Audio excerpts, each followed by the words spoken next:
Place చూడండి. దేవుడి సాక్షిగా నేను అందరికీ వందనాలు చెప్పుకుంటున్నాను.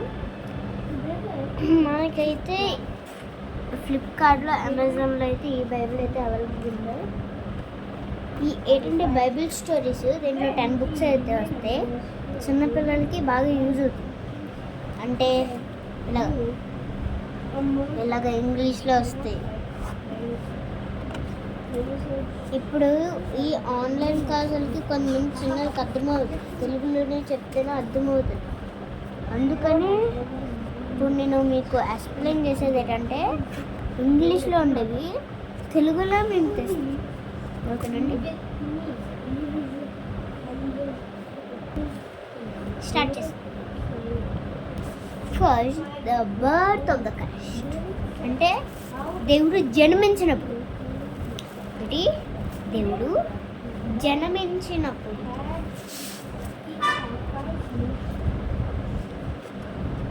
ఫస్ట్ పేజ్ చెప్తామంటే when Joseph and Mary reached Bethlehem in Jude. Joseph అంటే యెహోవా తండ్రి అమ్మ బెత్లెహేమ్కి వెళ్ళారు, చేరుకున్నారు. They found the city was already full of the people. అంటే నేను ఇప్పుడు ఎక్స్ప్లెయిన్ చేస్తాను తెలుగులో, కాకపోతే ఒకటి రిక్వెస్ట్. ఇంగ్లీష్లో వచ్చిన వాళ్ళకి ఇంగ్లీష్లో ఎక్స్ప్లెయిన్ చేస్తాను, తెలుగు వచ్చిన వాళ్ళకి తెలుగులో explain.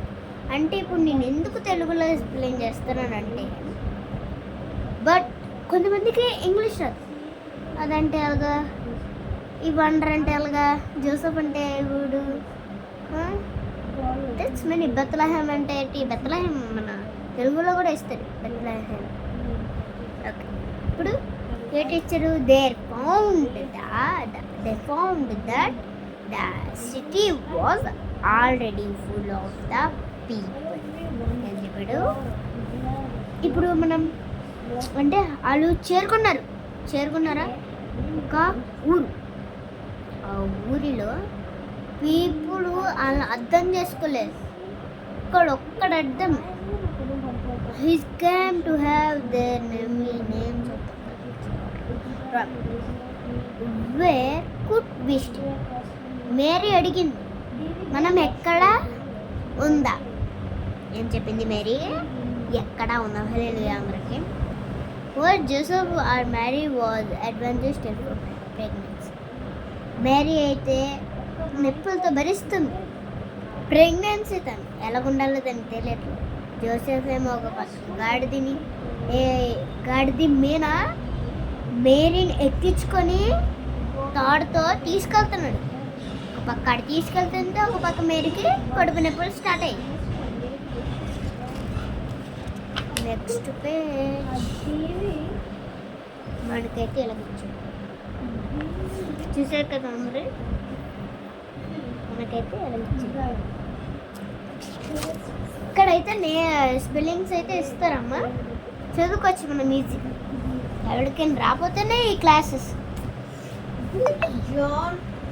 unable to find a room in an అంటే వాళ్ళు ఫైండ్ చేద్దాం అనుకున్నాం, తెలుసుకో అంటే అప్పుడు వెతుకుదాం. ఒక రూమ్ అనేది వెతుకుతారు. వాళ్ళు చూసారు, there look stable stare in the stable. Stable అంటే ఏంటి? వాట్ ఈస్ ద స్టేబుల్ చెప్పండి ఒకసారి. అంటే వాళ్ళు చూసారంట ఇంతే స్టేబుల్ మేకల గొర్రెలు ఎవరికి తెలియకుండా దాంట్లో నైట్ స్టే చేసాం.